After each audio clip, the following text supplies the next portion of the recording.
guys. I think everything's in order.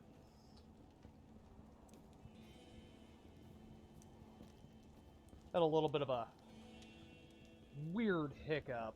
I meant to put this stream up like hour and a half ago. But, I don't know. Something with my sound just decided to go, like, out the friggin' window. And for some reason, I couldn't get Diablo's audio on, well, any of my output devices.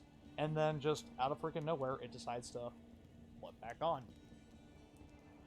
But, yeah, few and far between. So I've been having a little bit of a rough go with the Nightmare difficulty, trying to get through it on my Werewolf. This is my very first time, attempting Nightmare, and we gotta check my audio. And, I have been pulling out all the stops, learning how to use things like the Heraldric Cube, which is a pain in the ass to this day. Rune words, stuff like that. Been doing my progression streams, trying to get through it. And let's test my audio and keep talking. And yeah, so what you guys haven't seen is my, of course, little farming runs of what's her name? Oh, come on now.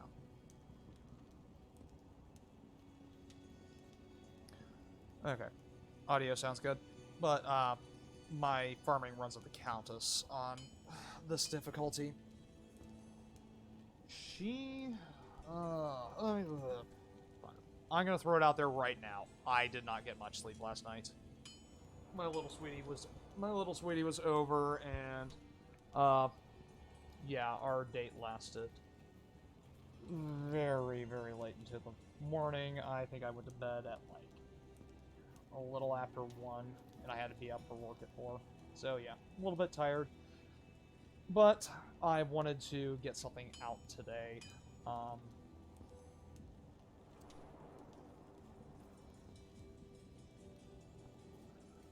I figure doing an auction house stream, me just tinkering around, pulling crap out of my inventory and sticking it up on here would be, boring as all hell, but for some reason, every time I put up a video that I think is absolute garbage, people seem to like it. The streams that I think would do really freaking well, where I was kicking ass and whatnot, it's like, nobody watches them. It's like, okay. So, I figure, could be creators disgust or whatever. I don't know what the hell I call it. When you hate your own work. But let's see here. Oh, and I have a new hotkey for this. So let's take a look here. So I said we're going to be using the marketplace. Yesterday, my sweetie and I were talking, and he brought up the game that he streams, which is Crunker. He was talking about the points and stuff he gathers up on it. And somewhere in my brain, 2 synapses rubbed together and said, oh, that's one thing I haven't even bothered with, is the marketplace. I've already checked it out. I just haven't really used it. So, as of yesterday, I put up a couple different things. This is Diablo2.io.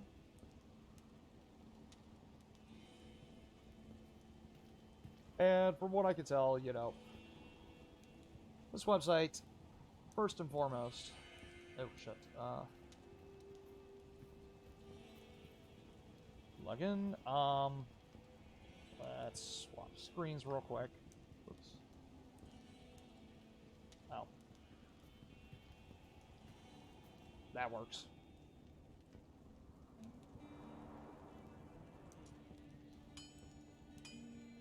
It'd help if I logged in. But, yeah, Diablo2.io. It's got a lot of useful stuff on it. showing you all sorts of... Is this registering my... Oh, please tell me this is... No, it's not. My bad. I'll just manually switch it out. Sorry about that, folks. Don't even bother using the hotkeys, just click it myself. A little bit too tired to focus on shit, but yeah, Diablo2.io. This website has a lot of useful stuff on it. 83,000 members, 755 online right now. Let's see, let's pick a random unique. Stone of Jordan. Oh, is that what the hell that is? I keep seeing the Stone of Jordan pop up on my Herodric Cube recipes thing. It's like, I've never actually seen it. I had no idea it was a ring. Yeah. It'll bring up all these different weapons. Shows you your for the grandfather. Has prefixes and suffixes with it. Elite Unique, Colossus Blade, two-handed damage. It shows you the range which it deals. One-handed damage if you're a warrior. Base speed 5, required strength 189, required dexterity 110. It'll show you here when this item drops what the random stats on it will roll between. So it's between 150 to 250 enhanced damage. Stuff like that. And it pretty much, from what I can tell, shows you pretty much every item in the game. Including cube recipes, apparently. But what we're focusing on today is the trade aspect of it.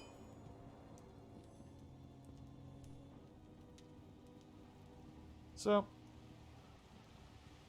see if I got any notifications.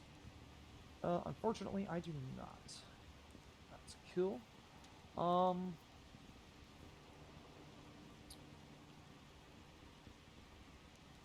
Here's a control panel.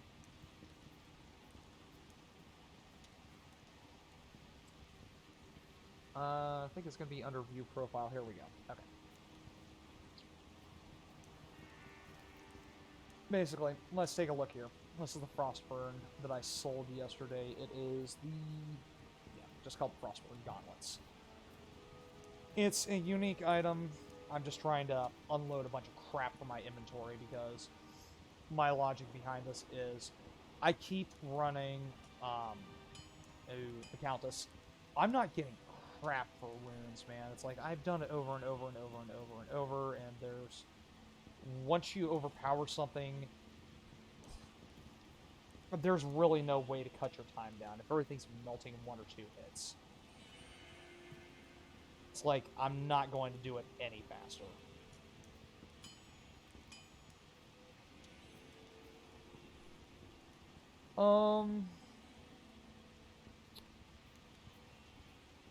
So, yeah, here's the little description I put on it. Oh, wait.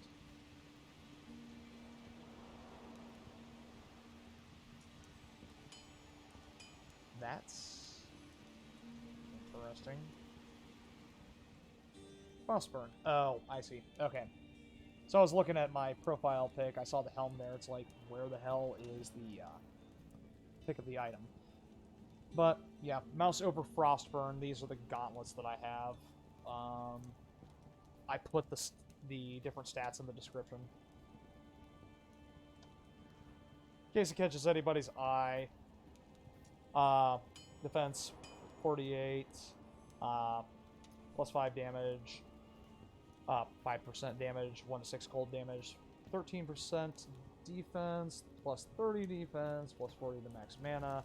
And then I noted, hey, I'm a newer player, struggling with Nightmare, playing Shape-Shifting Groot, and trying the marketplace for the first time. I love... okay, this is gonna might sound a little bit weird, but if you guys know you guys have played both games and have gotten into the online marketplaces, you know exactly what I'm talking about. Diablo's online market community and Animal Crossing's online market community are fucking dead on similar.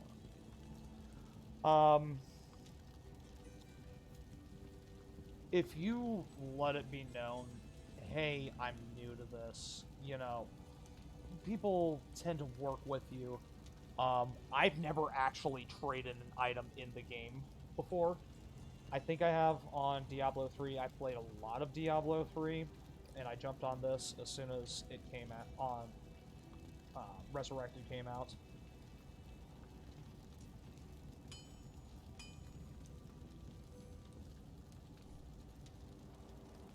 So, yeah, it's like, just put it out there that you're a newer player, and with Diablo 3's community and Animal Crossing's community,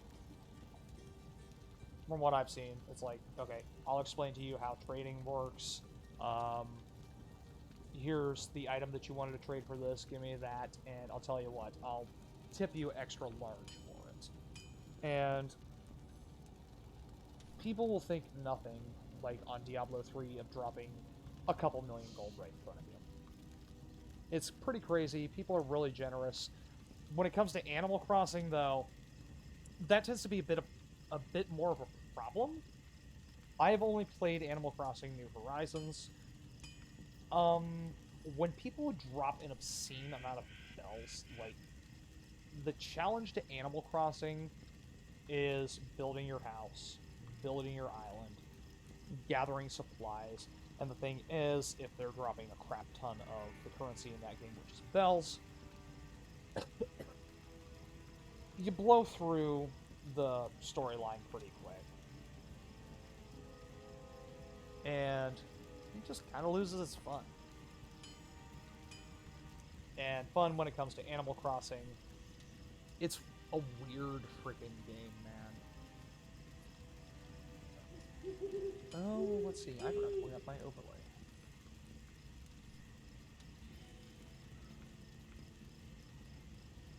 Oh, let's see. Bring up my hotkeys. Yeah, what I was saying is, it's a weird game in that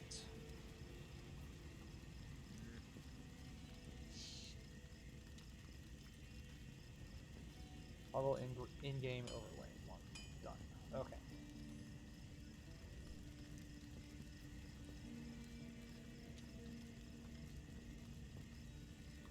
Sorry about that. I was just bringing the chat box up on my screen. But yeah, as I was saying, Animal Crossing, like, the game is the most boring game you will ever frickin' play. It's like, you'll just sit there watering flowers and crap for hours on end, just going out and playing this simple little fishing game, catching bugs. It's like the lamest experience of your life, but by God, when you pick it up, you cannot put it down. But, back to what we were doing. So, nobody's responded to this yet. I'm currently the only person watching. Something I've noticed, after a certain amount of time on this website, you have the ability to bump your posts.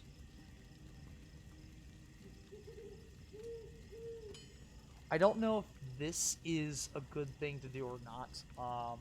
Instead of putting my stats in the description, I'm using my little cutting tool down here at the bottom to take a little snippet of it.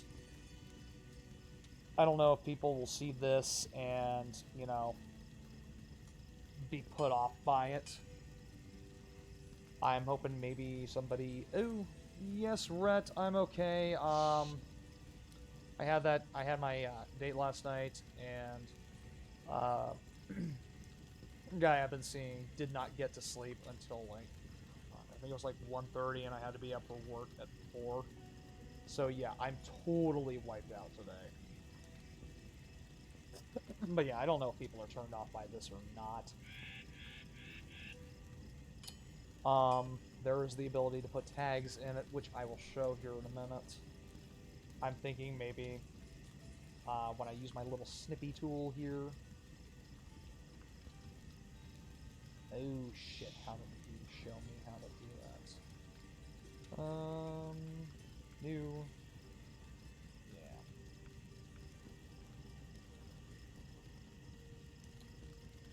Let's see that. I figure this time around, take a little bit of a bigger snippet of it. But let's go look. Let's bump all these and then start listing crap. And I'm hoping and praying that I've got some good stuff. Bump.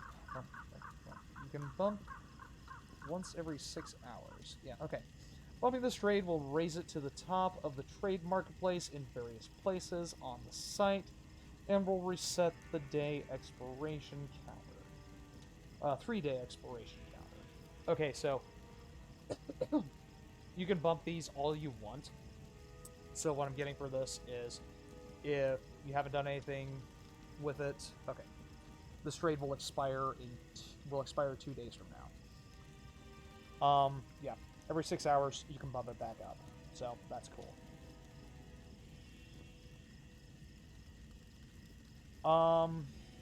The Superior Blood Thief, the Blood Thief Warfork.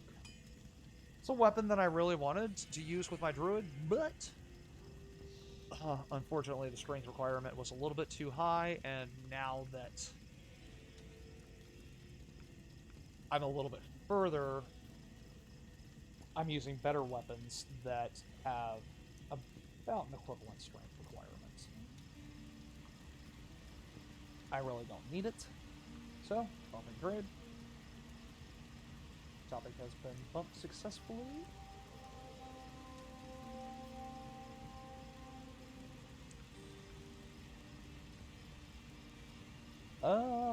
Let's alter that. Edit post. Here, player wanting to use the market.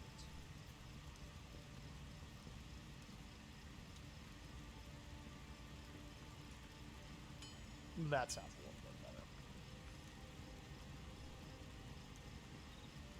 better. Any advice would be appreciated.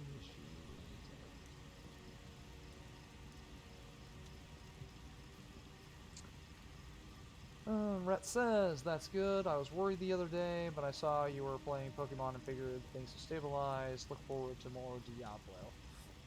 Yeah, okay, so this is basically me prepping for my next stream so I don't get slaughtered. What happened off screen was, in my last stream, I kept mentioning me hunting down a perfect ruby. It was me trying to create a prismatic amulet for the first time, because I knew it would have, decent, it'd have a whole spectrum of resistances on it, which would free me up to use better armors and not have to worry about, balancing out my lightning resistance, fire resistance, crap like that. So the stuff I do off stream, I do no progression with that particular character. He is my furthest. And I will, I'll farm the crap out of, what's her name, the Countess. And I got my perfect ruby, which was the 6th gem that I needed to actually create the item in the Heraldric Cube, and oh my god, when it actually rolled, its stats rolled, it was absolute garbage. Oh, 6 perfect gems that I worked so goddamn hard for, and it absolutely nuked them. Yeah, I'm on PC, but I like my versatility. I can't imagine playing this game with a mouse and keyboard. But is this the crap amulet? No. Where is this piece of junk? It's in here somewhere.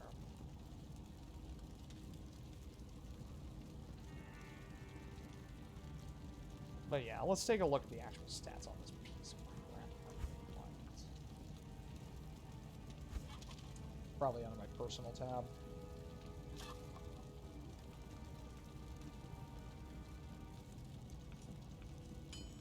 Up there. I was legitimately hoping that this... I may have sold it.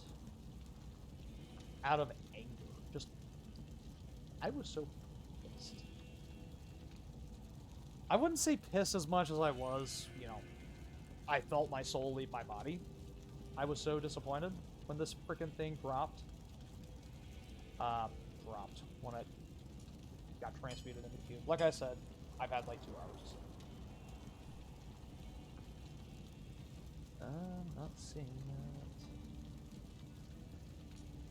that. And to be honest, a lot of this gear and stuff that you see, these amulets and stuff like that, I don't really... I love my RPGs, I understand my RPGs, but Diablo is kind of its own thing. There are nuances to this game that I'm slowly starting to understand. But it's like the learning curve on it is ridiculous. I mean, what got me into the Souls series, how should I say it?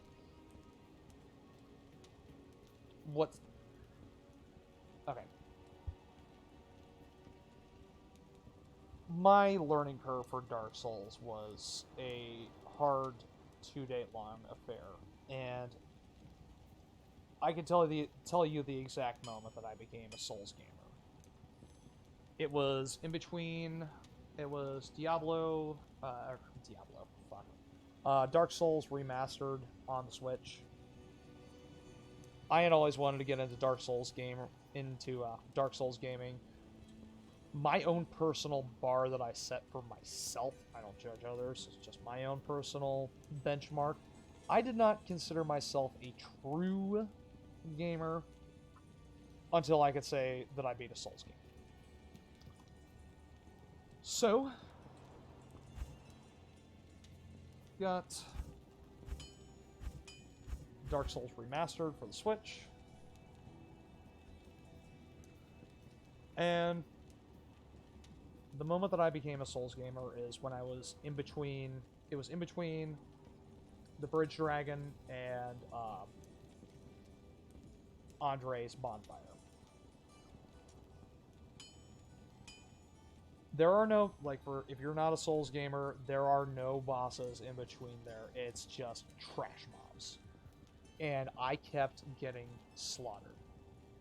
Just over and over and over and over again. I know that Souls games require a limit. You can't just smash your head into enemies and they'll die and just move on. So, for 2 days, I could not... It was after the Bridge Dragon, I could not get through these guys to the next bonfire. I beat my head against the wall for 2 freaking days. And... Sorry, like I said, I'm tired. This is not a case of... not a case of, oh, I woke up in the morning, I played the game for a little bit, I got pissed off, I took a break, I came back, played for 2 more hours, and then, no. I was in the hospital. I had my Switch on me. I had nothing better to do. So when I say I was stuck beating my head against the wall for 2 days, I legit mean I was literally sitting there just pissed off at Dark Souls, trying to get through this literal 150-yard strip with no bosses. And when I cleared that area, that I have been struggling through, just getting a little bit further each time. Just learning a little more, a little more, a little more. Oh man, like when you, like I didn't know where the hell the bonfire was. If you're not familiar with bonfires and stuff, that's your checkpoint. That's your save point. You touch the bonfire, checkpoint, but it also heals you, and it also respawns all the enemies, except for bosses and crap like that. But yeah, like I was walking down the pathway, and I heard Andre's bonfire crackling in the distance. Oh, mother liquor. I broke out into a cold fucking sweat. I was legitimately terrified. More terrified than any horror game has ever made me. Because it's like, I have finally got through here. I finally hear the bonfire. I put so much work into this. It's been 2 freaking days of endless suffering. And, like, legitimate, the sound of Andre's bonfire. It's like, I'm hoping and praying that nothing comes out and freaking ganks me and just drops me. But, yeah, so, continuing on with the story, I went down, there was nothing there, touched Andre's bonfire, and I let out a fucking scream that all the fucking nurses that were in earshot came running. It was actually pretty fucking funny. And of course, they all knew what I was doing. Like, they knew that I was pissed off at my fucking game. And of course, this was a mental health and substance abuse rehabilitation facility. So you hear somebody so it's a mental health facility, and everybody knows I've been playing this, but all of a sudden I just start screaming like a fucking banshee out of nowhere. And this is a big fucking property. It's legitimately an inn on a golf course that the company bought out. If you want to look up pictures of it, it's Water Gap Wellness. Everybody came running. My buddy Jim, who was sitting next to me, he's like, "Oh, did you die again?" It's like, "No, I fucking did it. I fucking got through it." He's like, "No shit, you did?" Like, dude, he gives me a big fucking high five. Because everybody knew I was pissed off at this fucking game. Like, I'm like severely ADHD. You can probably tell. When my ADHD is treated, if I'm taking Adderall, I can divide my attention between 2 things extremely easily. If, like, my little sweetie, when he comes down here, comes up here on our dates and stuff, he realizes that, I can be playing my game and watching him, or watching whatever he's wanting to show me on YouTube, or having a full-blown conversation with him. So, it's like, and, it being a mental health facility, it's like, hey, Tim's an alcoholic, and he's kind of depressed.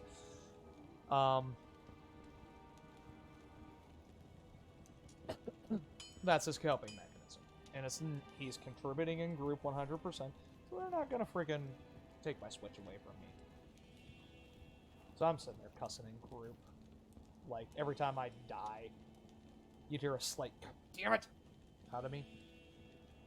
Just everybody ignore me. I mean, there are plenty of freaking crazy people running around who are doing far worse. I'm not gonna talk about it, but yeah, I wouldn't really call them crazy. They're just mentally ill. They're sick.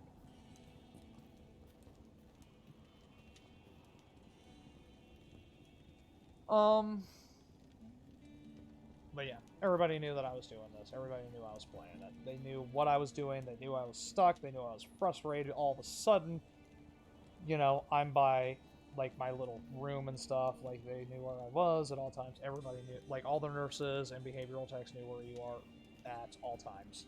I just let out a fucking war holler. Just fucking everybody just swarms me. It was one of the funniest fucking things I had ever seen. But back to the original checkpoint. It's when I touched Andre's bonfire that I got that rush that Souls gamers we all know. You know, looking at these guys who complain that, you know, oh, Elden Ring's so hard and blah de blah. Like, dude, you attacked the first friendly NPC that you saw. He gave you 3 hits on him. Nowhere in there did you think the guy saying, hey, by the way, I'm very important. Don't hit me or else I will have to retaliate. Oh, you hit me again. I'm warning you. Please don't kill me. I am very important to what you're doing. Hit him again. Oh, this is your final warning. I'm asking you nicely, and this is your final warning. Do not hit me again, or else it's going to fuck everything up for you. And then they hit him again, and then they make their videos online saying, oh, this game sucks. This guy's so strong. You're a fucking idiot. You don't just attack random NPCs. But I digress. People like that who don't put in the effort into the Souls games, the blood, sweat, and tears. They really don't know that feeling of satisfaction.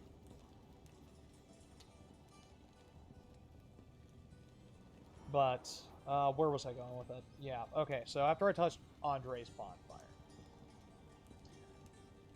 enemies have respawned because, you know, I hit the checkpoint and I restored my health and my potions. I turn around, and it's like, alright, this dude, this blacksmith, selling a bunch of item upgrades that I need. So, I'm safe now. I got my bonfire. I can go kill 1 or 2 enemies, you know, turn around like a chicken, and fucking beat it back to the bonfire. Just farm little bits of the currency as you can. And just build it up. No, dude. That's not what happened.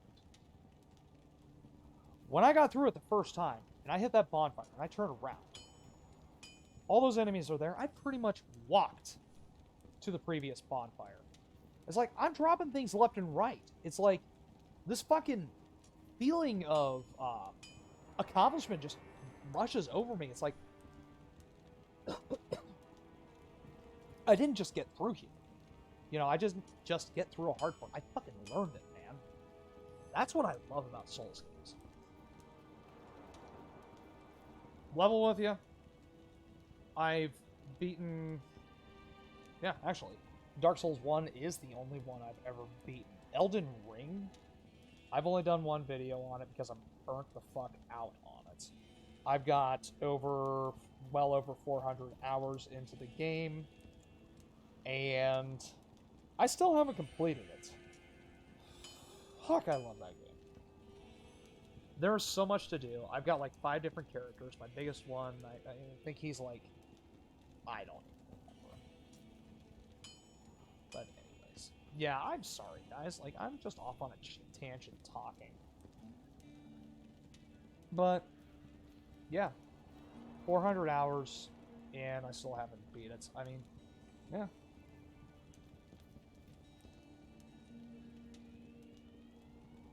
Let's see. Let's see. Oh, where's Steam?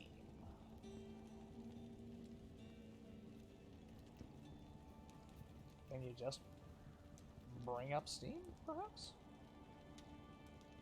Of course not. I'll be a dick about it. But yeah, that says I can understand that I have Bloodborne for the PS4 license. If they do not make Bloodborne for the PC as well, because they're talking about doing a remastering of it. Like, dude, if they re-release it as a PlayStation exclusive, I'm gonna be fucking livid. I have Bloodborne for the PS4. Yeah, Lovecraft fanboy speaking. Yes, Rhett and I are good friends. We bond over Lovecraft. And Dark Souls for the PS4 and Dark Souls for Switch because I think you recommended it. I will get it just to have... I will get it. I just have so much. Ah, sorry. Like I said, super tired right now. Played 1 hour as a test run, mostly. Dark Souls 1 is just an absolute freaking masterpiece. You know, there's a lot of weird elements to it, a lot of stuff you have to get used to. Excuse me. Because, you know, it really wasn't streamlined. I mean, Dark Souls, I think I remember that being reviewed on XPlay. And if you guys know what if you don't know what XPlay is, there was a TV channel called G4 that recently got rebooted, and then they had one uber feminist on there bitching and screaming about the audience causing a big stink, and unfortunately, you can't really expect to launch a relaunch a network if you're immediately going to start screaming at your users, or at your viewers, and telling them they suck, you're all pieces of shit, don't fucking watch this, and yeah, no, you don't fucking do that. And, like, they realized they pissed everyone off. Everyone who was watching their content on their, you know, on their reboot of their television network. They realized they fucked up. And G4, when, you know, it was on TV originally, fucking, you know, putting themselves out there, making a comment for, you know, guys in high school, younger guys in college and crap like that. You know, watching frickin' Olivia Munn, who I recently just found out is married to John Mulaney. What? Yeah, I mean, just watching her fucking deep throat a hot dog while she's fucking riding fucking Kevin Pereira bareback, man. It's like, and she's saying, oh no, G4, this one, oh, Frosted Flakes, I think her name is. I don't know. And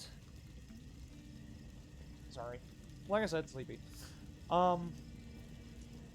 It's like, oh, you know, this has never been for, you know, the evil misogynistic. Like, what the hell are you fucking, like, are you fucking serious? Like, no, like, this has always been for, you know, amorous young men between high school age and college age. Now, we're old fuckers. I'm 33 years old. My knee hurts when it rains. And as soon as Froskuren, whatever the hell her name is, Froskuren, Frosted Flakes, I don't give a shit. As soon as all this backlash happens, the fucking viewership starts bombing. What do? They turn around and have a sort of like a white flag. We're sorry, we give up. We'll not talk shit about you, our audience, and actually not do anything with the uber psycho feminist who fucking insulted the shit out of you. Since we're on stream, I've never watched your content. I'm still new to Twitch. But they turn around and have fucking Amaranth, whatever her name is, not being insulting. I genuinely don't know. Yeah, they have her in a fucking bikini and shit like that on there doing, I forget what the hell it was, but it was some sort of a sexually suggestive thing. It's like, yeah.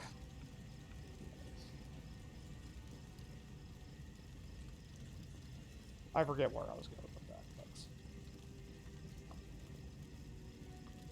Let's see, what does Rhett have to say? Oh yeah, that's right. Yeah, I think Dark Souls 1 it had to have been PS2 era. Maybe early PS3. Actually, I think it was PS3. Yeah, XPlay fucking reviewed it when I was in high school, and that was like over a decade and a half now. I remember G4 way back in the early 2000s found good survival horror games. But it's sad to see they fell so hard. I know. It's like... I don't even know what the hell they were thinking. We're gonna change the name of the stream. Or tags in the stream, whatever, I don't know. We are really already not fucking around with the marketplace right now.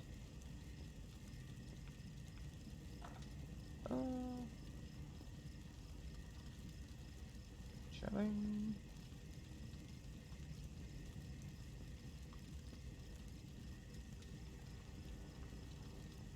Chatting and playing the market.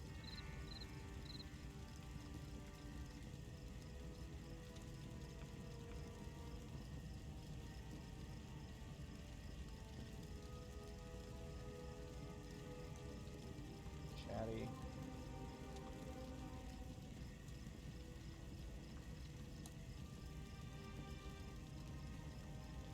Okay, looks good enough for me.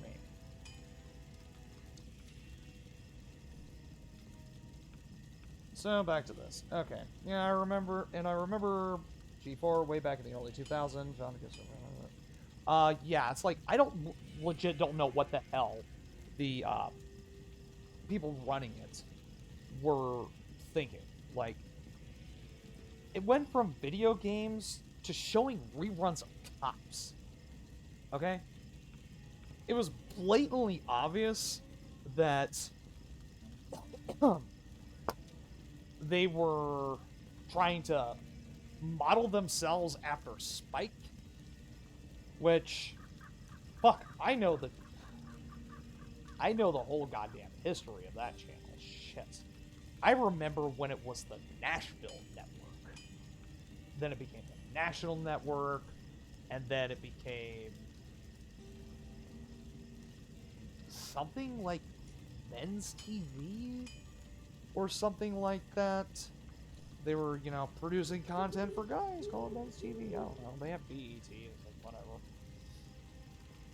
Like, I don't see anything wrong with that. And then, you know, make it more appealing and give it an edgy sounding name. They decided to call it Spike. And then Spike died. But it's like, okay. You're going to model yourself after Spike. Okay? Spike's already doing that. Spike has been around for... fuck. Like... oh, shit. The Nashville Network. Fuck, I don't know how long ago that was, but that just... that name says it all. How fucking old, like, how far back SpikeTV places its roots. Let's look it up. Fuck it, why not? But yeah, Spike's got a lot more money behind it. It's like, what the hell did G4 hope to accomplish by doing this crap? Wikipedia.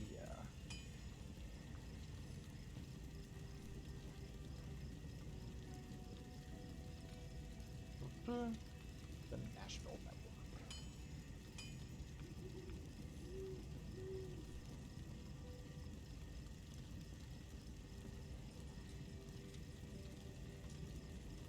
Okay, the Nashville Network, usually referred to as TNN, was an American country music-oriented cable television network. Programming included music videos, taped concerts, movies, game shows, syndicated programs, and numerous talk shows. On September 25th, 2000. God damn, I was a young pup. After an attempt to attract younger viewers failed, TNN's country music format was changed, and the network was renamed the National Network, eventually becoming SpikeTV in 2003. Wow, that was a quick freaking transition. Then again, when you're gonna graduate.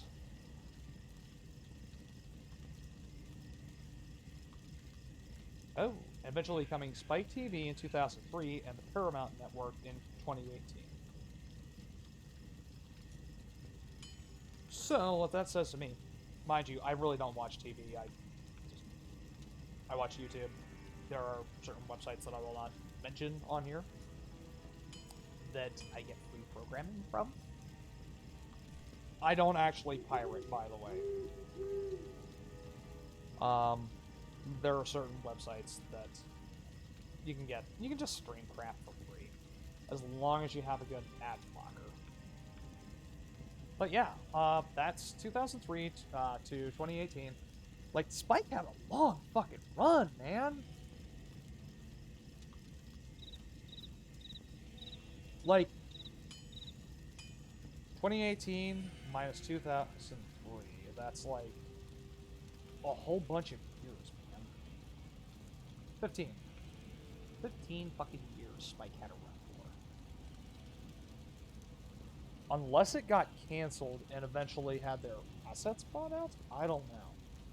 But yeah, it's like, I don't know. Like I said, I haven't really watched TV in fucking years. I hate commercials. I am goddamned ashamed to say it. Politically, I'm a libertarian. Leave me the fuck alone. Let me do what I want to do. As long as I'm not hurting anybody, you do what you want to do.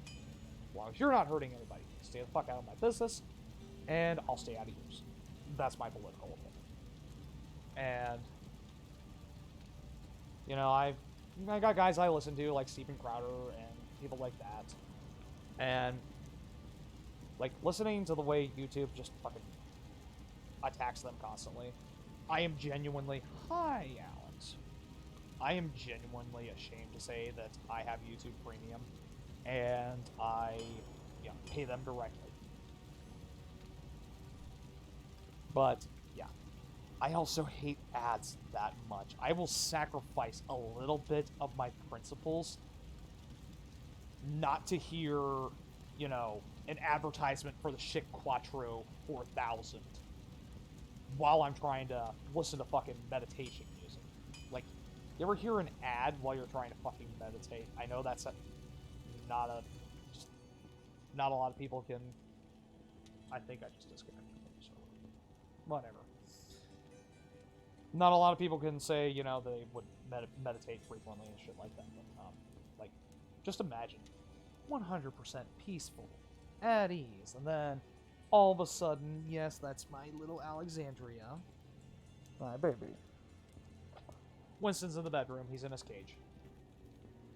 He was getting, 6 o'clock hit. He started chirping his head off, just saying, Dad, I'm ready for bed. Push me into the other room. So. What was I saying? Oh, yeah. 100% peace, at ease, trying to calm your mind and stuff, It was one of the things they taught us, one of the things they teach you with Alcoholics Anonymous or any of the anonymous groups out there. You need to meditate. You need to clear your mind. Granted, I'm currently in a relapse. But, in all honesty, this beer has legitimately been sitting here since, I'd say around 3. Yeah, 3, and it's 7:30 right now. I've had one drink out of it. Like, my Adderall, like, it treats my ADHD, and it kills my craving. I have no fucking desire to drink whatsoever. Like, right now, I had a little period in between there where I was in between getting out of rehab and getting back to the doctor, and not having my ADHD meds. Yeah, I just had to find fucking motivation to actually go to the fucking doctor. That's when my relapse occurred. Started drinking a little bit here, and then boop, gets bam, right the fuck back up. So I really don't want to go through a detox again. So I've been trying to cut it down little by little by little, and it's actually fucking working. That is an exception. Like, big time exception. And is it going to last? Probably not. Maybe. I don't know. But yeah, I say that as an exception without a hint of arrogance. It's just, I got everything else straight.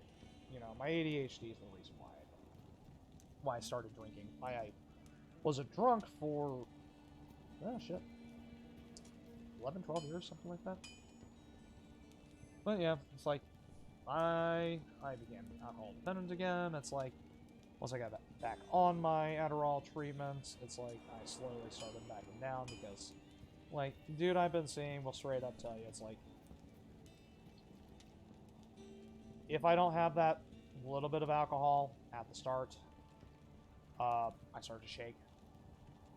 Then I'll go, like, a couple hours without another drink. Kinda cool. And Rhett says, I'm the same way. Horror narrations are ruined when the ad comes up. Yeah, it fucking breaks everything up. There's one thing I hate. I've always hated commercials. Alexandria is like my Jamie. She's a little sweetheart. You want to talk? You want to say hi? Alex. You want to say hi? Oh, you're just gonna rub. You're just gonna rub. Come on. Talk to Daddy. Meow. Meow. Baby. Meow. There you go. There you go, baby. That's right. Oh, yeah, feed him out a little bit. But yeah. Oh, let's continue reading. This is fascinating. Later. Okay, beginnings. The Nashville Network, for those of you who are just joining us, this stream has completely gone in a different direction. I was going to be fucking around with the Diablo2.io marketplace, but it turned into just fucking off. I'm, like, super fucking tired. Like, I got 2 hours of sleep last night, and you know what? I'm actually feeling pretty good right now. I've got to go to bed in, like, probably an hour or so, but fuck. I'll stay up if I'm freaking entertained, and I hope you guys are too. But let's read about beginnings and then going into Gaylord ownership. Why do I feel like this is going to end with gay cowboys? Beginnings, the Nashville Network, which is the predecessor to Spike TV. The Nashville Network was launched as a basic cable and satellite television network on March 7th, 1983. Holy shit, that was 4 out for him. And I'm old. Operating from the now defunct Opryland USA theme park near Nashville, Tennessee. Big fucking surprise there. Country Music Television, CMT, founded by Glenn D. Daniels, beat TNN's launch by 2 days to become the first country music cable television network.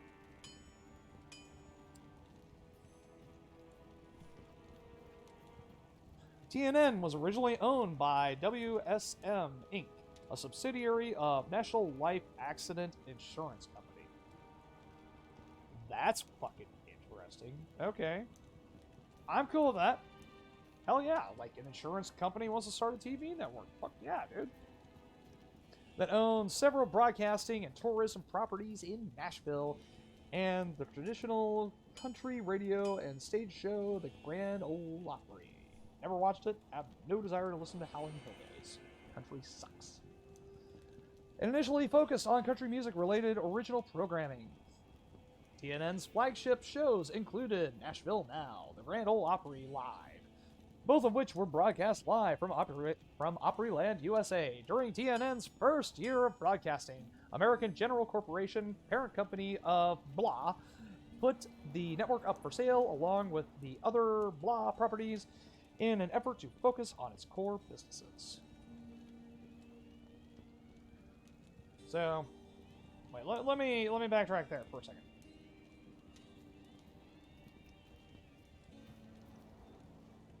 Okay, so American General Corporation is the parent company of NL ampersand AIC. Okay, so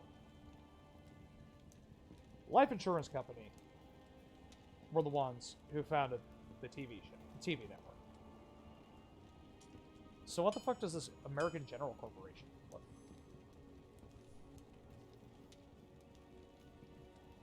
Okay. And it's part of AIG. I know that one. AIG is an American multinational finance and insurance corporation with operations in more than 80 countries and jurisdictions. Ah, so they're those fuckers that control the money. Gotcha. And they decided to found a TV network to own more of the money. Gotcha.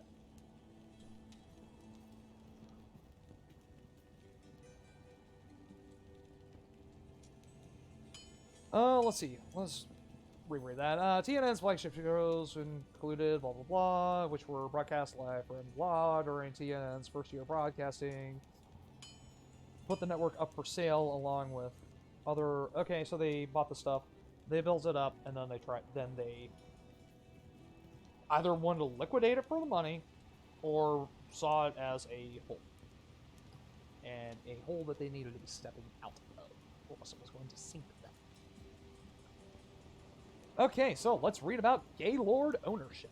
Fuck yeah! That's my fetish. The Gaylord Entertainment Company purchased TNN and the Opryland properties in the latter half of 1983. Much of TNN's programming turned during the Gaylord era was originally produced by Opryland Productions, also owned by Gaylord Entertainment. Programming included in variety shows, talk shows, game shows, Fandango. Can you do the Fandango and Top Guard? Whatever the hell that is. Outdoor shows, lifestyle shows. Okay, so yeah, like, where TNN holds its place in my heart, why I've got so many memories of this, is because I am very much a city boy, but I grew up in the country.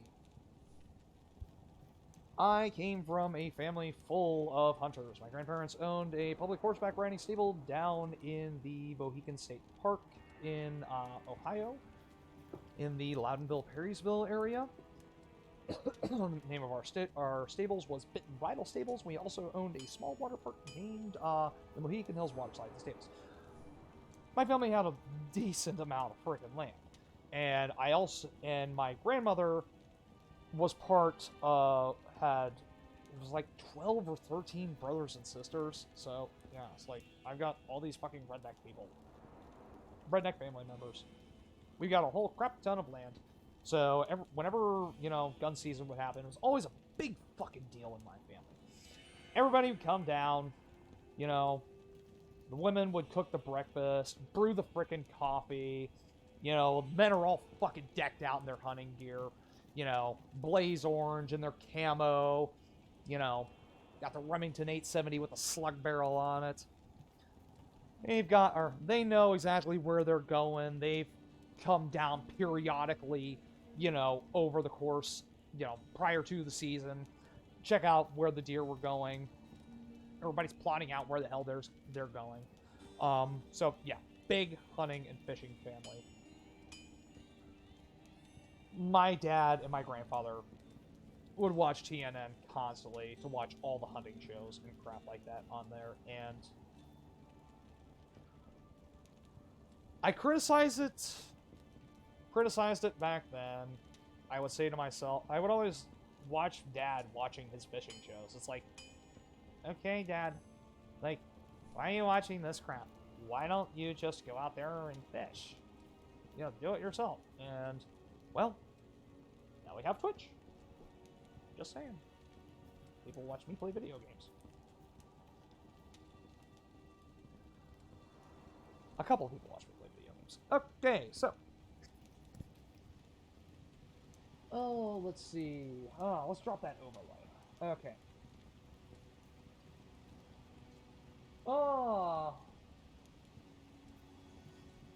Henderson, Dina Shore. CNN even created stars such as wily professional fisherman Bill Dance. Yeah, he was this awkward old fat guy who'd go fishing. They're really good at fishing. But then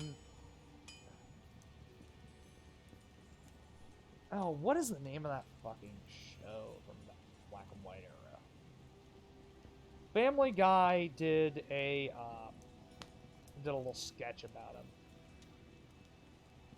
And dude got home. He comes in the door. He's fucking flipping over chairs and stuff. He falls through a table, gets glass stuck all in him. I can't remember his name.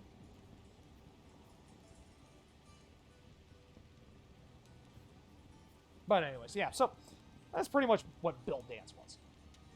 He was a fat old guy who went fit. Talk real thick country accent. Always showing him tripping over fucking docks and falling into water and stuff like that. It's like, it's all fucking staged. Whatever. I don't know. My redneck family. Fucking love that shit.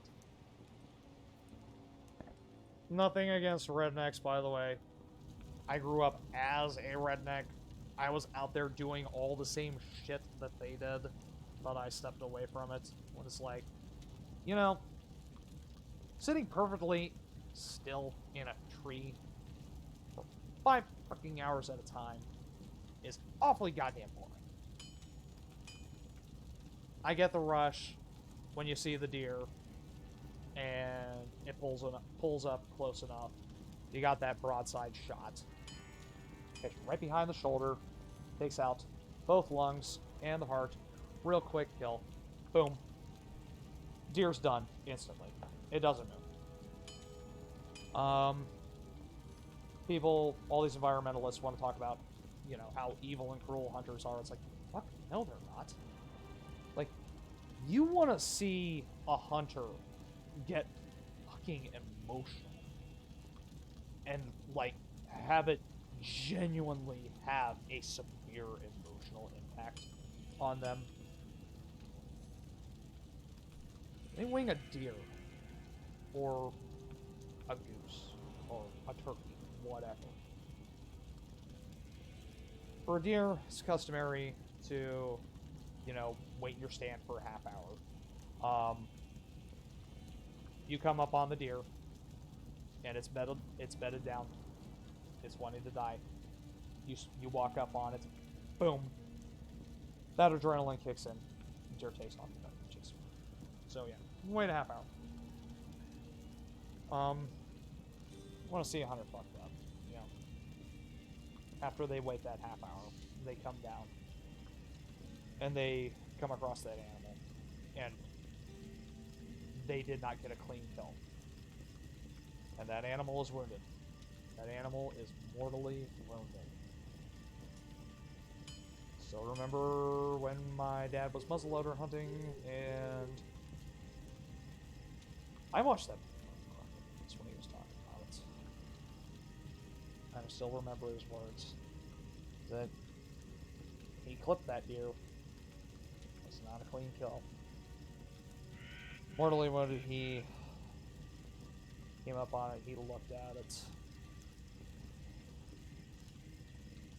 My dad, as any hunter would do, you know, decided to put the animal out of its misery. Says that he pulls up on it with his firearm. Pretty sure it was a muzzleloader. And the way he said it, he said that deer just looked up at me with those big puppy dog eyes. And he squeezed the trigger. It shattered my dad's heart, man. Every hunter is trying to aim for a clean kill. They don't want to hurt animals. They really don't. It's not like, you know, they're going out there shooting all these animals to be cruel and shit. No, that's not how it is. That animal is food. One deer, be my dad and me for months, man. That's some good goddamn venison for dinner. Hell yeah. We go out goose hunting, turkey hunting, squirrel, rabbit. I apologize, Brett. I just said that. If you're still in chat.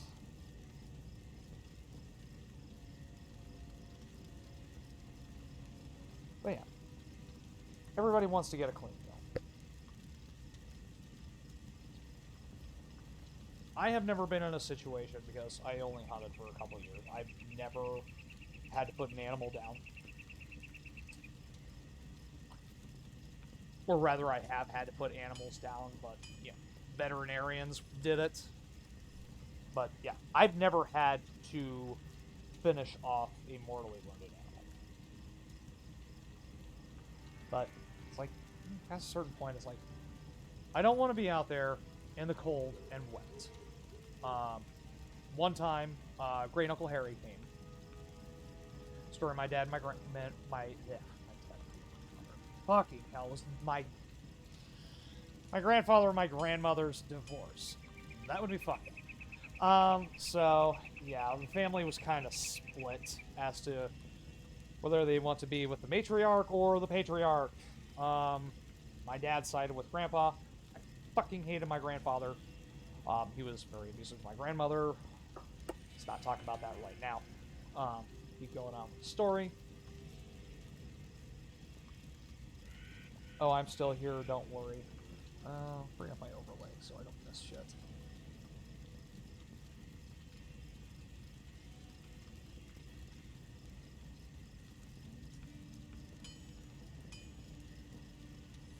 Oh, what the hell did I miss?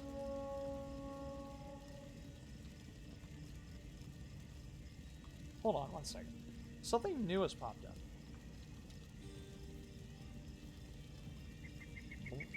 What was that overlay?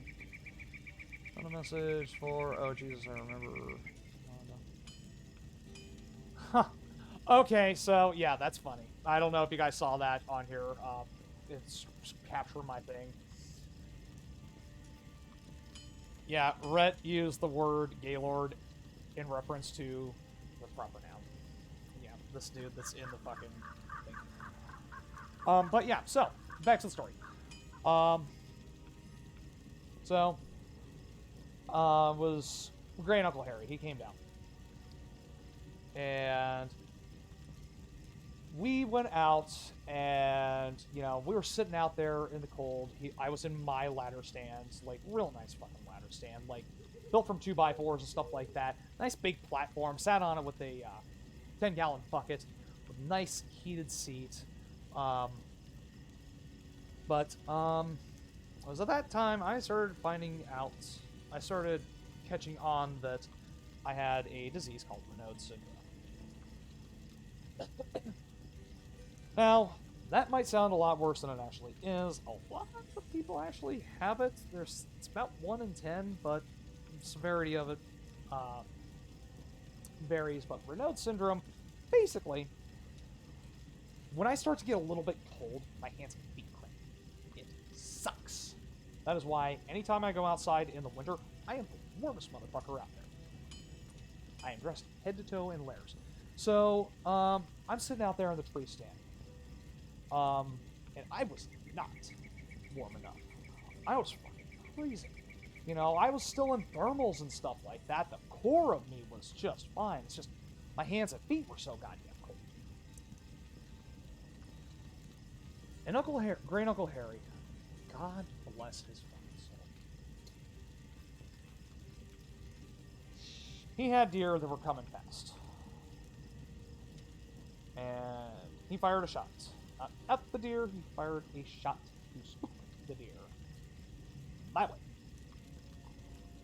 Unfortunately, the pain in my hands was so great, and I had left the stand to go back, 600 yards to the house, warm up a little bit, and then head back out. I heard the gunshot, and I legitimately feel bad today that,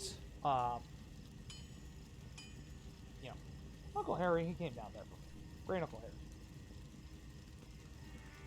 He could have easily taken out one of those does that was crossing in front of me. He spooked those deer to send them my way. They're focusing on the shot behind them. Get some distance. They're bound to stop, catch their breath, and I would be sitting there, waiting to line up a shot. But yeah, I feel terrible. I really do. But I was inside getting warm.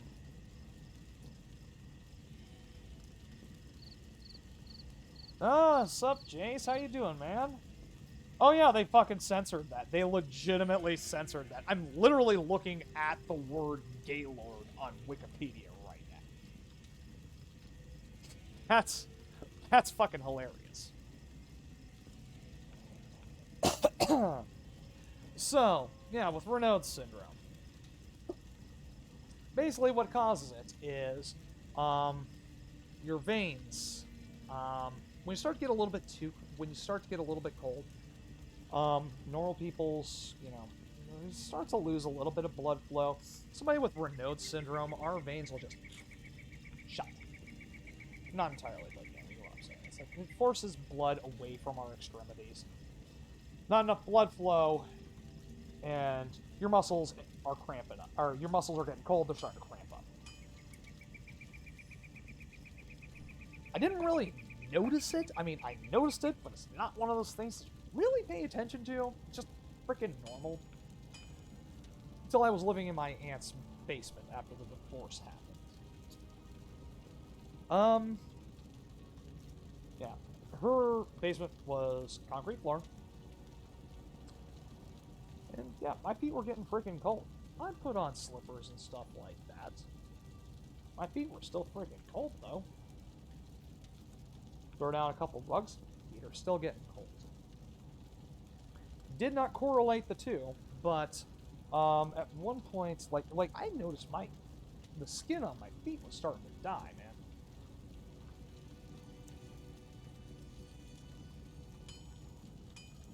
And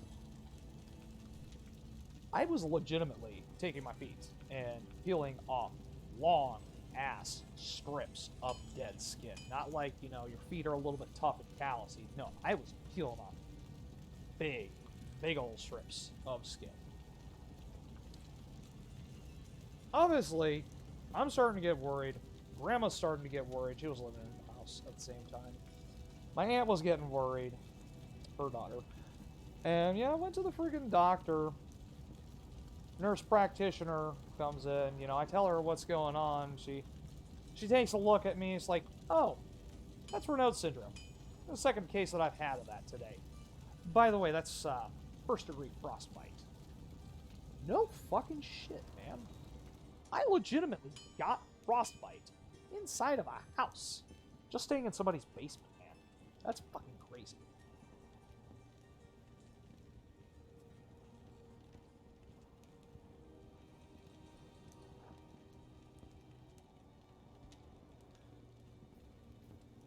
So, let's move on. I mean, it's a dull fucking topic, but hey, fuck. At least gives me a chance to tell stories. So, back to where we were for all you guys who are joining the chat. This is the predecessor to SpikeTV. SpikeTV was originally the Nashville network, then it became the national network, and then it became, I think, some sort of a men's channel for a very short amount of time before it became Spike, and now Spike's been canceled and turned into something else. And according to the article, 2018. Spike had a long fucking run. This is getting me all fucking nostalgic. Okay, so we're just ripping on Fat, Clumsy, Old Man Fisherman, Bill Dance. Drop the overlay. Inspired by ABC's The American Sportsman, the TNN show was... I skipped something. The TNN show was later renamed Celebrity Sportsman after ABC objected to the similarity to its program. One of the most popular shows that aired on the network during this time was a variety show hosted by the country music quartet, the Statler Brothers. I vaguely remember them.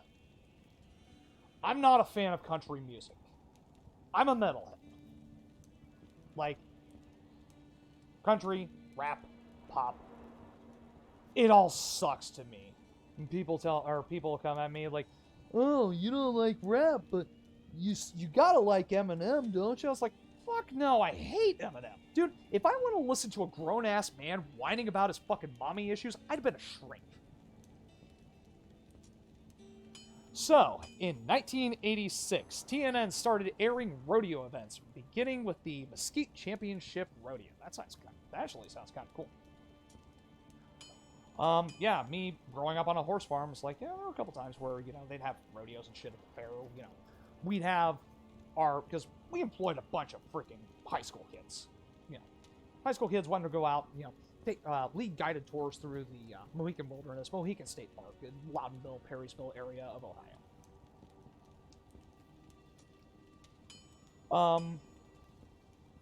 So yeah, there are a couple kids that I remember, you know, they'd invite my grandparents, you know, we had over 100 freaking horses. We first owned Bit and Bridle Stable, and then we eventually acquired Bit and Bridle, acquired the Mohican Hills Water Slides and Stables, which, you know, my grandparents were trying to, you know, cut out the competition. So they owned both horseback riding businesses in the area, and yes, when I was a kid, my grandparents raised me.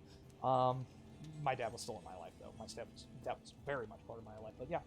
My family owned a small water park. It was fucking awesome. My childhood was great. We had 4 big-ass water slides. I had a date this weekend with my little sweetie, and, you know, he came up from Columbus, and I tried to find pictures of him. Like, I'm genuinely surprised that the Mohican Hills water slides are not somewhere online. I asked my aunt for pictures of them. I don't know if she has any. We've gotta have pictures somewhere. But yeah, there's nothing online about it. I tried to find the WKYC Channel 3. I'm pretty sure it was WKYC Channel 3 out of Cleveland. They came down and did a news story. And a couple of their anchors come down the one time. And, you know, film their freaking ride through the Mohican State Park and stuff like that. Fucking shot was great. But yeah, kids, they'd go compete in their rodeos and stuff like that. Obviously, you know, a kid who's familiar with horses, you know, my grandparents are paying them to ride horses and lead people through the forest. You know, kind of like a dream job for some of them. But yeah, so occasionally we go out to a rodeo and stuff. Never really my thing, but you know, I think at this point in my life, I would be a lot more interested in it. I am not a fan of wrestling. I practice a little bit of mixed martial arts. I wanted to go in and learn a bit of self-defense, and then I started, you know, doing it, and it's like, it was actually kind of fun. But yeah, then COVID happened, and it kind of backed. Once I get my license back, I am definitely going back, because it's fucking fun. But yeah, I'm more of a mixed martial arts guy. I like my UFC. But wrestling, not my thing. I can say, beyond a shadow of a doubt, I have never in my life met an intelligent person who watches wrestling. Think about it. Think about it. You know it's true.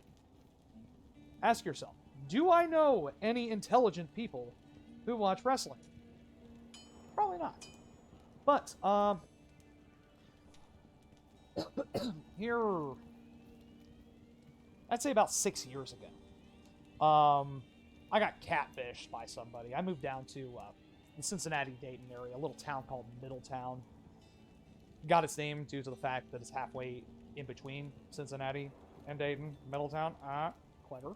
While I was down there, you know, I'm a furry. I don't know if you guys know this. I mean, at least 2 of you guys in the chat do.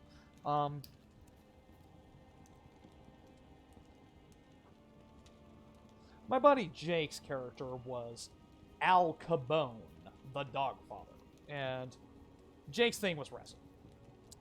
And, you know, he had practiced it and stuff when he was a kid, you know, pro wrestling, not, you know, actual, like, Greco-Roman shit. And, you know, he was involved with this fucking very small time wrestling group. Have freaking, I forget how many shows like throughout the week. I think it might have been 1 or 2 shows throughout the week, but Jake being the furry that he was, and he had a character, and that's what these pro wrestlers are. Pro wrestling entertainers are. They're freaking actors. They've all got their own characters and crap like that. Jake, because of a spine injury that he received,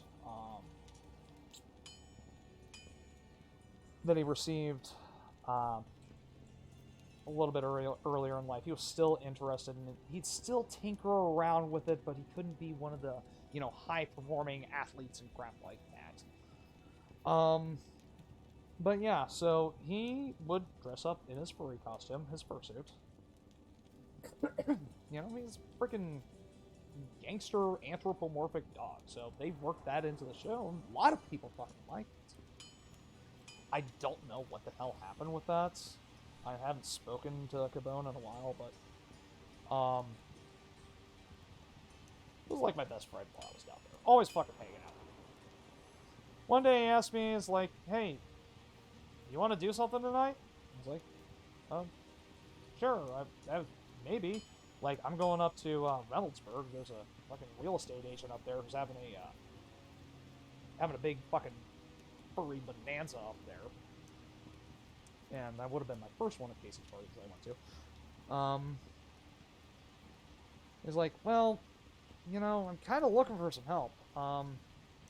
What I need is somebody to be a cameraman for me. It's like, okay,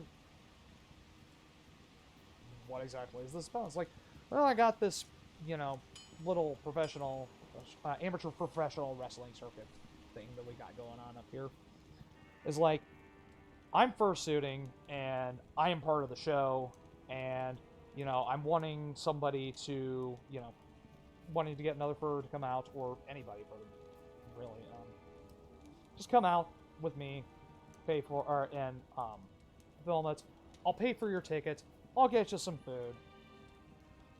And I went up there, and yeah, so for a couple months, because it was a fucking blast, I was legitimately a cameraman for an amateur professional wrestling.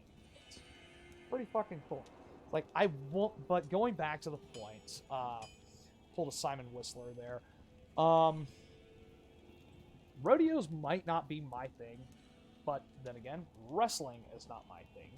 But actually going out there to a live show and seeing these athletes do these, like, they're magicians. They really are. I remember the one time, like, these dudes pulled it off so frickin' perfectly. Like, it legitimately looked like one dude grabs this guy, freaking rolls him over, slams down on top of him. It looked like he snapped his freaking neck. Like, that's magic, man. That is the art of illusion. And it's not my thing, but god damn, you see these athletes, all the work they put into it. It's fucking cool. Watching it all come together on stage, just, it's neat. It's an experience. As a matter of fact, a couple weeks ago, me and my one buddy, we've been talking this wrestling events. Let's see if I can bring it up. I know I've got pics on my phone somewhere. See if I can remember what the hell the name of it is. But yeah, it's like, hey, I got this wrestling event coming up,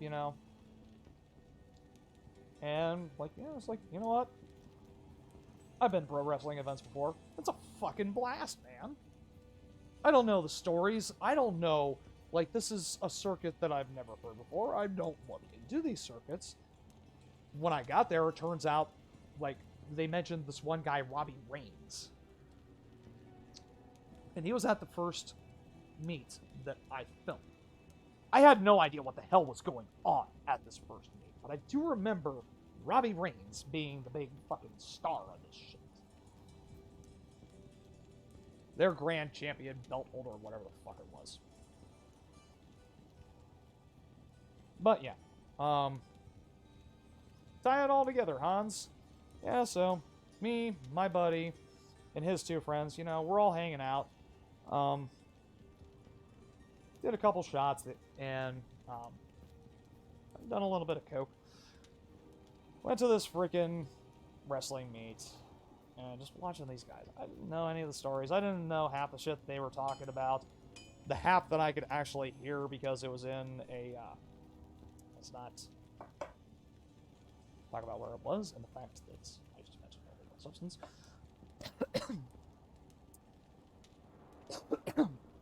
And yeah, like the one girl, the dude's my buddy's boyfriend's girlfriend. My buddy's friend's girlfriend. Yeah, there we go. Like she wanted to get going and stuff, and like we're all packing up and getting ready. And I fucking hear them talking out in the distance. You know, over the loudspeakers and shit. It's like, I heard the fucking name Robbie Reigns. It's like, I knew that name. It's like, no shit. This is Robbie Reigns. Like, these are... And that's when I start putting shit together. I mean, obviously, these guys were the ones who came down to our little thing down in Cincinnati. Turns out, these guys go all around the state and do these wrestling shows. Like, they're, you know... There are certain levels of performers. There was a guy named Kamala, not to be confused with, you know, that thing. There was a professional wrestler named Kamala who, just by coincidence, happened to pass away like 2 freaking days before that thing was announced to be the co-runner for the presidency. So she'd be the vice president. I don't know how to say that. I'm really fucking tired, by the way. But yeah, there are different levels of these performers. Oh yeah, Robbie Reigns.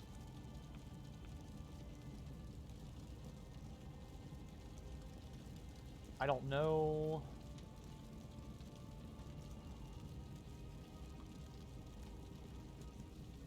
Robbie Reigns, but yeah, like they're like these little circuits and stuff. They'll do their own thing. These guys just having fun, you know, making up these stories and shit, and then pretending to beat the ever-living crap out of each other to get a rise out of people to entertain them. Fuck, I respect the shit out of that. I love fucking making people smile. I love entertaining people. And, you know, occasionally, you know, these guys are going at it. Some of them are better than others, and then they'll move on to the next level up. And then these guys were sort of like this mid-tier, I don't know, state, varsity, I don't know what the fuck the terms are. And they go around, and they pitch in. They've got way more funding than these little outfits. I mean, this was literally, like, our building that we were doing this, that my guys were doing this in, was just this little shitty, abandoned fucking, I don't know, little, like one of those tiny little businesses in a strip market, except there were like 2 operating businesses along this fucking strip mall. That's where they fucking did it. So, these guys, we'll find out what the hell the name of this group is. Robbie Reigns, wrestler.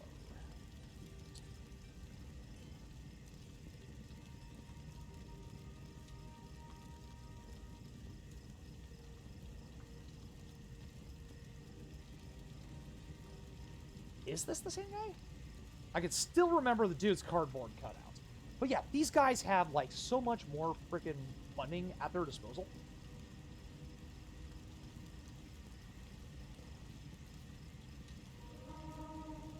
Okay, it might be Robbie Reigns. This is the guy. 6-time world champion in WWE, having held the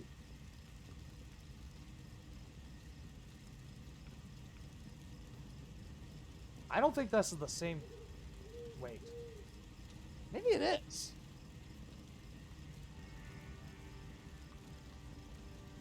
Robbie Reigns, wrestler, Ohio.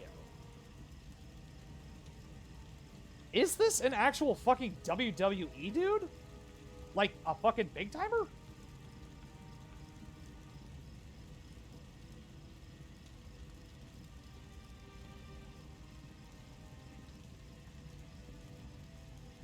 Let's see.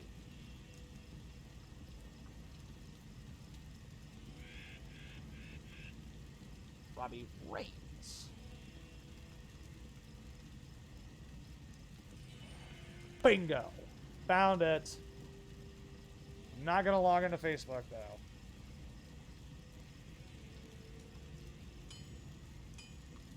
NWA. Okay, so that's the name of it. So let's pull up a picture of this dude.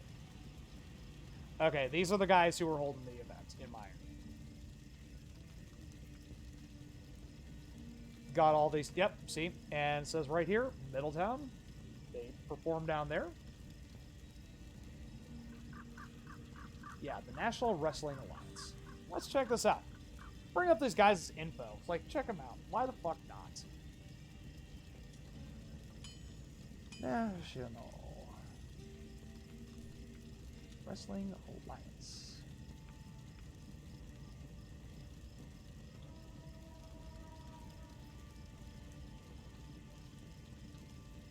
But yeah, so one of the guys that came down happened to be this Kamala dude.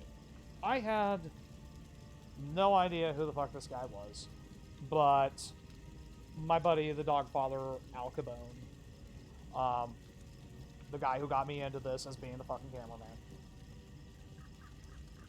Both furries.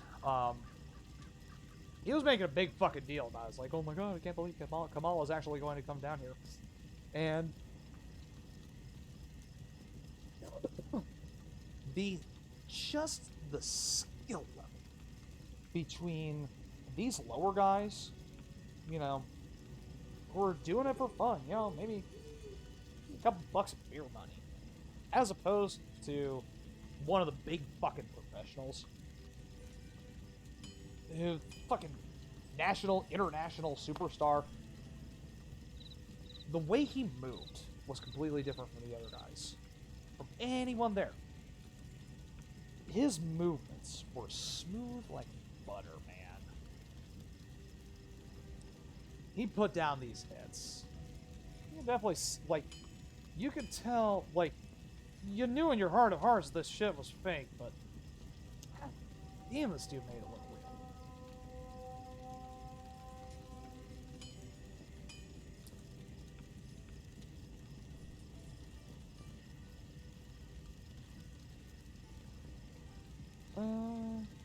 Yeah. They gotta have their own fucking website now. I know they have their own website.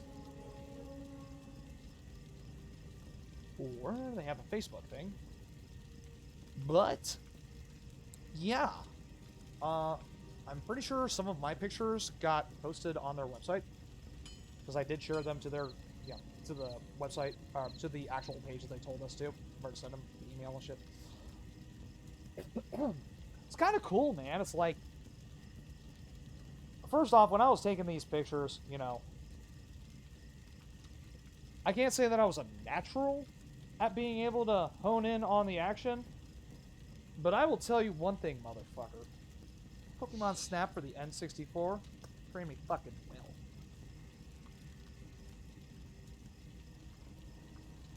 So, go to this freaking wrestling meet. It has been 10 years since... Oh, no, 6 years, sorry. 6 or 7 years. Since I was last in one of these events, but look at my freaking pictures, man. It's like, I was just waiting, knowing, watching these guys for the exact moment when their hit was going to bring out the maximum flash. Like, I knew exactly when they were going to hit the map, or hit the mat, watch their wind-ups, because while they're doing the flashy shit for you, the audience, what they're actually doing is signaling to the other person or other wrestlers in the ring, I'm about to do something. I am telegraphing it for you. You know what this move means. You need to move in this way, or I could potentially snap your spine. Lock it off.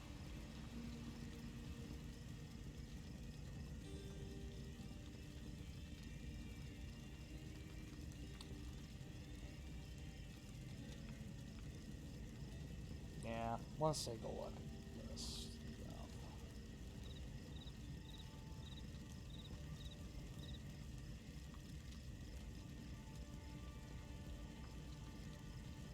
I could bring up their some of their videos and stuff, or some of their footage and stuff from my area, but it's like,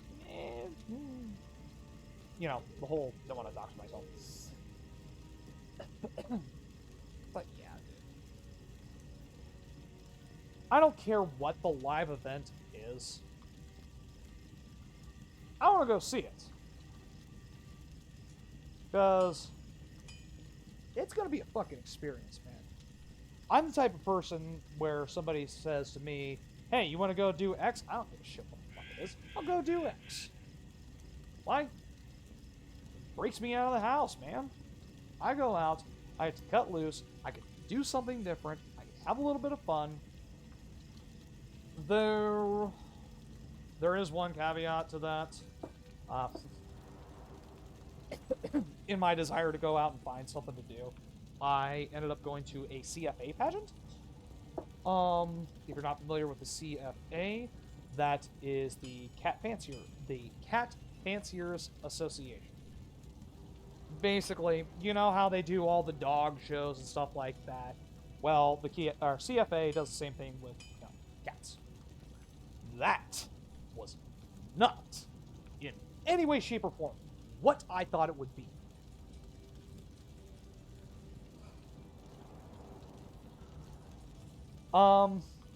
So I go to this freaking, like, I made these plans to go to this cat show. It was at the local fairgrounds. Like, yeah, there are gonna be fucking people showing up all over the place, or from all over the place, bringing all their, you know, cute little kitties, and these aren't just kitties, they're fucking show kitties. These are the softest, most beautiful, most gorgeous cats you will ever fucking see, and I get to pet them all. Not at all. As a matter of fact, the cats were in bubbles. So, made sense when I fucking got there. I go into the CFA. It's like, these are legitimate professional show cats. There's money on the line. Not just the winners in their individual categories. Not intentional.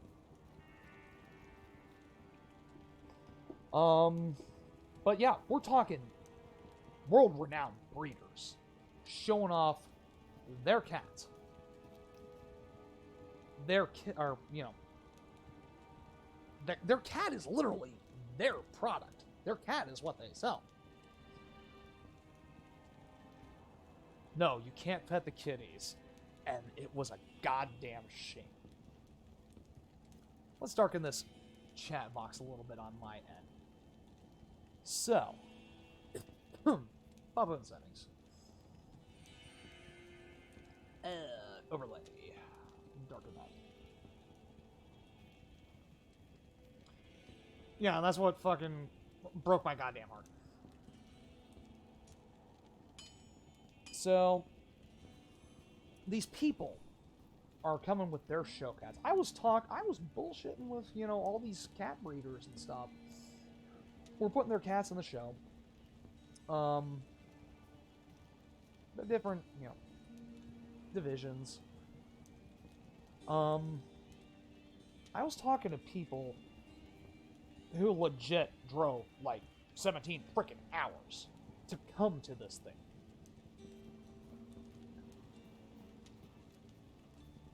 Now, I know there's at least 2 furries who are watching this. Furries have a little thing known as E621. Please do not look that up. It is a website with dirty things on it, but that is not where the term originated from. Yes, E621 is a website for furry erotica. Animated furry erotica. But what the term actually comes from is every day, 6 hours of sleep, 2 meals, 1 shower. Basically. You know, now that you're bringing it up, Rhett, yeah, like, that is the perfect fucking fit, yeah. So, 621 rule. Basically, furries, we go to conventions and stuff like that all over the world. I knew about this going into this cat pageant. The reason behind this E621 rule, every day, 6 hours of sleep, 2 meals, 1 shower, is to keep your immune system healthy. Keep you able to fight off infection. Don't get enough sleep, your immune system weakens. Don't get enough food, your immune system weakens. Don't get a shower, fucking stink, and you're covered in gross. Stay away.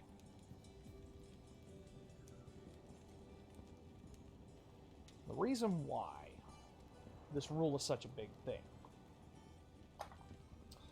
is because somebody from Oklahoma, they decide to go to a convention in Japan. All the germs in Japan are different from the germs in Oklahoma. Also, the different types of stuff like pollen, mold, dander.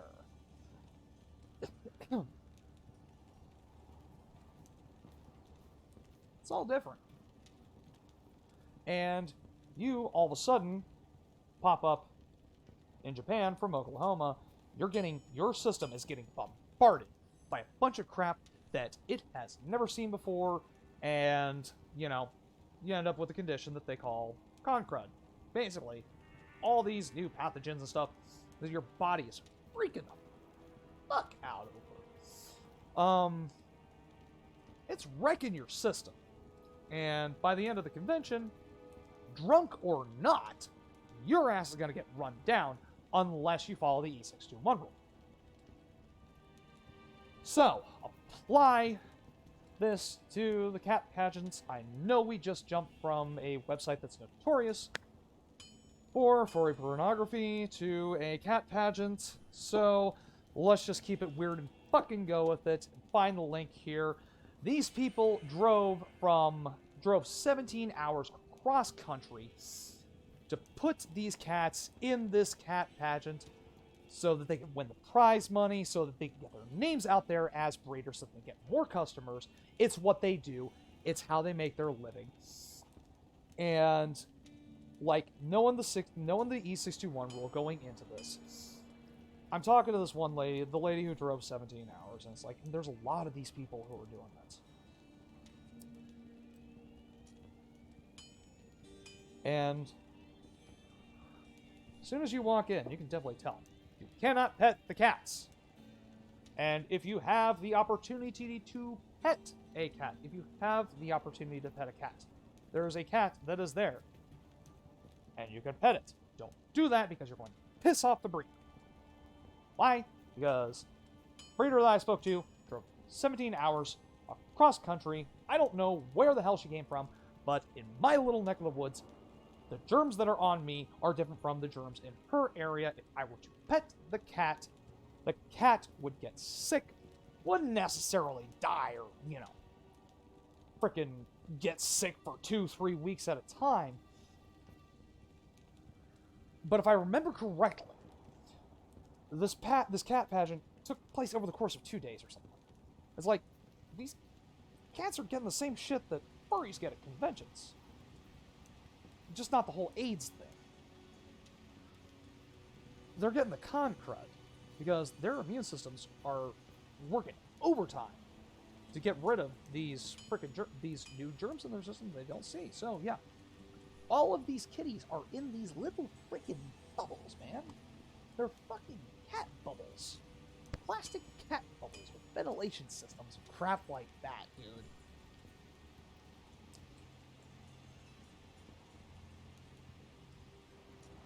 Like, the best way I could describe what these lines of tables with cats on them look like.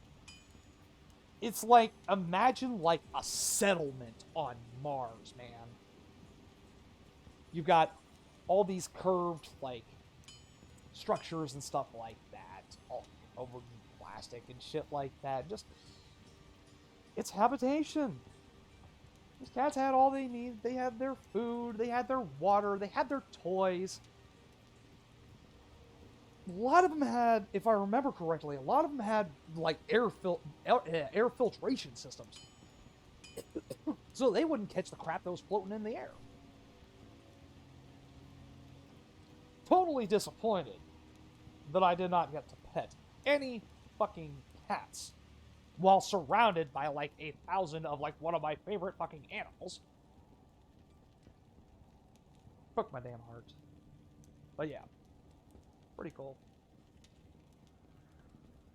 Judges would, you know, call the different classes, you know, your Abyssinians, your Scottish Folds, you know, all the different breeds and stuff. They can beat, you know, their respective classes. Like, legitimate, like, it's kind of cool. It's like the freaking judges they'd have on rubber gloves and shit up to their freaking halfway up their arms. Because they don't want to get their freaking germs on the cats. Speaking of which, come on, Alex. Come on, baby. Ah, baby.